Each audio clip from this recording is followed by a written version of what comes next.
നമ്മൾ ഇന്ന് പഠിക്കാൻ പോകുന്നത് ടെസ്റ്റിംഗ് ഓഫ് ഹൈപ്പോത്തിസിസ് ആണ്. ഹൈപ്പോത്തിസിസ് എന്താണെന്ന് നമ്മൾ പഠിച്ചു. ഏതൊക്കെ ടൈപ്പ് ഹൈപ്പോത്തിസിസ് ഉണ്ട്, നൾ ഹൈപ്പോത്തിസിസ്, ഓൾട്ടർനേറ്റീവ് ഹൈപ്പോത്തിസിസ് ഒക്കെ നമ്മൾ കണ്ടു കഴിഞ്ഞു. Now which are the different types of testing or which are the different forms. First one is testing the given population mean. ഒരു പോപ്പുലേഷൻ മീൻ നമുക്ക് തരുവാണ്, അല്ലെങ്കിൽ ഒരു സാമ്പിൾ മീൻ നമ്മുടെ കയ്യിൽ തരുവാണ്. അത് വെച്ചിട്ട് നമ്മളോട് ടെസ്റ്റ് ചെയ്യാൻ പറയുകയാണെങ്കിൽ first we have to define H0, that is null hypothesis. Null hypothesis നമ്മൾ ഡിഫൈൻ ചെയ്യേണ്ടത് mu is equal to mu naught എന്നാണ്. അതായത് നമ്മുടെ പോപ്പുലേഷൻ മീനും നമുക്ക് കൊടുത്തിരിക്കുന്ന അല്ലെങ്കിൽ ക്വസ്റ്റനിൽ പറഞ്ഞിരിക്കുന്ന പോപ്പുലേഷൻ മീനും ഈക്വൽ ആണ് എന്നാണ് നമ്മൾ അസ്യൂം ചെയ്യുന്നത്. So H1 can be mu not equal to mu naught or mu greater than mu naught or mu less than mu naught. ഈ മൂന്ന് കേസിൽ ഏതെങ്കിലും ഒരെണ്ണമായിരിക്കും ഓൾട്ടർനേറ്റീവ് ഹൈപ്പോത്തിസിസ് ആയിട്ട് വരുന്നത്. അത് നമ്മൾ ക്വസ്റ്റ്യൻ അനുസരിച്ച് എഴുതുക. ക്വസ്റ്റ്യനിൽ ചോദിച്ചിരിക്കുന്നത് ടെസ്റ്റ് ദ വാലിഡിറ്റി എന്ന് മാത്രമാണെങ്കിൽ we can say mu not equal to mu naught ആയിട്ട് നമുക്ക് H1 ഡിഫൈൻ ചെയ്യാം. Test whether mu is greater than some value, say 25, അങ്ങനെയാണെങ്കിൽ നമുക്ക് H1 ആയിട്ട് അതെടുക്കാം, mu greater than 25 എന്നുള്ളത് എടുക്കാം. അപ്പം എന്താണോ mu naught ആയിട്ട് കൊടുത്തിരിക്കുന്നത്, mu is equal to mu naught എന്നുള്ളതിനെ H0 ആയിട്ടും H1 ആയിട്ട് ക്വസ്റ്റ്യനിൽ എന്താണോ നമ്മളോട് ചോദിച്ചിരിക്കുന്നത് അതിനെ H1 ആയിട്ടും ഓൾട്ടർനേറ്റീവ് ഹൈപ്പോത്തിസിസ് ആയിട്ടും ഡിഫൈൻ ചെയ്യാം. സെക്കൻഡ് സ്റ്റെപ്പ് എന്ന് പറയുന്നത് ലാർജ് സാമ്പിൾ ആണോ എന്ന് നോക്കുക. n greater than 30 ആണെങ്കിൽ ലാർജ് സാമ്പിൾ ആണ്. അതേപോലെ തന്നെ സിഗ്മ എന്ന് പറയുന്നത് പോപ്പുലേഷൻ സ്റ്റാൻഡേർഡ് ഡീവിയേഷൻ ആണ്. സോ നമ്മുടെ സാമ്പിൾ സൈസ് ലാർജോ അല്ലെങ്കിൽ പോപ്പുലേഷൻ സ്റ്റാൻഡേർഡ് ഡീവിയേഷൻ കൊടുത്തിട്ടുണ്ടോ എങ്കിലോ, ഈ രണ്ട് കേസിൽ ഏതെങ്കിലും ഒരെണ്ണം സാറ്റിസ്ഫൈഡ് ആണെങ്കിൽ we can apply Z test. Otherwise we use T test. അപ്പോൾ ടി ടെസ്റ്റ് എപ്പോഴാണ് യൂസ് ചെയ്യുന്നത്? സ്മോൾ സാമ്പിളും ആണ്, സിഗ്മ അൺനോണും ആണ്. അങ്ങനെയാണെങ്കിൽ നമ്മൾ ടി ടെസ്റ്റ് യൂസ് ചെയ്യും. അല്ല ഐദർ ലാർജ് സാമ്പിൾ അല്ലെങ്കിൽ സിഗ്മ അൺനോൺ, അല്ലെ രണ്ടും ഒരുമിച്ചാണെങ്കിലും പ്രശ്നമൊന്നുമില്ല. അങ്ങനെയാണെങ്കിൽ we can use Z test. For a normal distribution, if we use Z as test statistic, then its degrees of freedom will be infinity. Or if we used t-test or t as our test statistic, then its degrees of freedom will be n-1. Z ആണ് use ചെയ്തതെങ്കിൽ ഇസഡിന്റെ degrees of freedom എന്ന് പറയുന്നത് infinity ആണ്. ടിയുടെ degrees of freedom എന്ന് പറയുന്നത് n-1 ആണ്. So അത് ഉപയോഗിച്ച് നമുക്ക് ടേബിൾ വാല്യൂ കണ്ടുപിടിക്കാൻ നമുക്ക് വേണ്ടിയത് ഡിഗ്രീസ് ഓഫ് ഫ്രീഡവും ലെവൽ ഓഫ് സിഗ്നിഫിക്കൻസും ആണ്. ലെവൽ ഓഫ് സിഗ്നിഫിക്കൻസ് ഡിനോട്ട് ചെയ്യുന്നത് ആൽഫ ഉപയോഗിച്ചിട്ടാണ്. ആൽഫ ഒന്നെങ്കിൽ ക്വസ്റ്റനിൽ ഡയറക്റ്റ് തരും, may be it will be 5% or 1%. ക്വസ്റ്റനിൽ കൊടുത്തിട്ടില്ല എന്നുണ്ടെങ്കിൽ normally we take it as 5%, that is 0.05. So alpha 0.05 degrees of freedom infinity അല്ലെങ്കിൽ n-1 ആയിരിക്കും വരുന്നത്. അത് ഉപയോഗിച്ചിട്ട് നമ്മൾ ടേബിൾ വാല്യൂ, സ്റ്റാറ്റിസ്റ്റിക്കൽ ടേബിളിൽ നോക്കി ടേബിൾ വാല്യൂ എത്രയാണെന്ന് കണ്ടുപിടിക്കാം. ഈ ടെസ്റ്റ് സ്റ്റാറ്റിസ്റ്റിക്കിൽ കിട്ടുന്ന വാല്യൂനെയാണ് നമ്മൾ കാൽക്കുലേറ്റഡ് വാല്യൂ എന്ന് വിളിക്കുന്നത്. അതാണ് CV എന്ന് പറയുന്നത്. So that is our next step or conclusion എന്ന് പറയുന്നത്. CV-യും TV-യും നമുക്ക് കിട്ടും, കാൽക്കുലേറ്റഡ് വാല്യൂവും ടേബിൾ വാല്യൂ. അത് തമ്മിൽ കമ്പയർ ചെയ്യാണ് ഇനി വേണ്ടത്. Calculated value less than table value ആണെങ്കിൽ we accept H0, otherwise we reject H0. H0 എന്ന് പറയുന്നത് നൾ ഹൈപ്പോത്തിസിസ് ആണ്.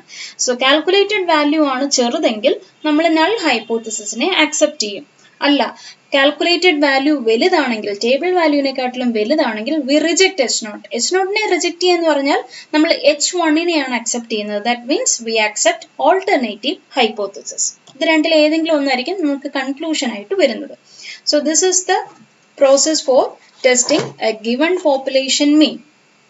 Now the second case is testing for given two population means. Given two population means എന്നാണ് ക്വസ്റ്റ്യനിൽ കൊടുക്കുന്നത്. രണ്ട് population means ആയിരിക്കണം എന്നില്ല, പകരം രണ്ട് സാമ്പിൾ മീൻസ് ആയിരിക്കാം. 500 പേരിൽ ഉള്ള ഒരു സാമ്പിളും 1000 പേരുള്ള മറ്റൊരു സാമ്പിൾ, അല്ലെങ്കിൽ 500 പേരുള്ള രണ്ട് സാമ്പിൾസ് എടുക്കുന്നു, എന്നിട്ട് അത് തമ്മിൽ കമ്പയർ ചെയ്യാണ് ചെയ്യുന്നത്. അങ്ങനെ രണ്ട് സാമ്പിൾ മീൻസ് നമുക്ക് ക്വസ്റ്റ്യനെ കൊടുത്തിട്ടുണ്ടെങ്കിൽ we have to use this. അല്ലെങ്കിൽ സാമ്പിൾ മീനിനെ പറ്റിയാണ് നമുക്ക് കമ്പയർ ചെയ്യുന്നുണ്ടെങ്കിൽ നമ്മൾ ഈ സെക്കൻഡ് മെത്തേഡാണ് യൂസ് ചെയ്യുന്നത്.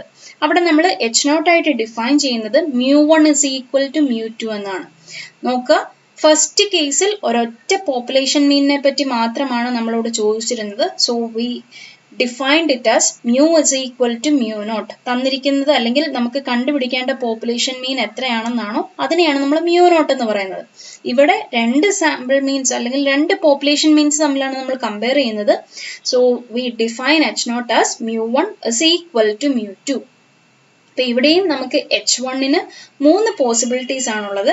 h1 can be mu1 not equal to mu2 or mu1 less than mu2 or mu1 greater than mu2. അപ്പോൾ നമ്മൾ ക്വസ്റ്റ്യൻ നോക്കിയിട്ടാണ് ഡിസൈഡ് ചെയ്യുന്നത് ഏത് ഇൻഇക്വാളിറ്റി ആണ് എടുക്കുന്നത് അല്ലെങ്കിൽ നോട്ട് ഈക്വൽ ടു ആണോ എടുക്കുന്നത് എന്നുള്ളത്. ഇനി mu1 not equal to mu2 എന്നാണെങ്കിൽ നോട്ട് ഈക്വൽ ടു സൈൻ ആണെങ്കിൽ that will be a two tailed test.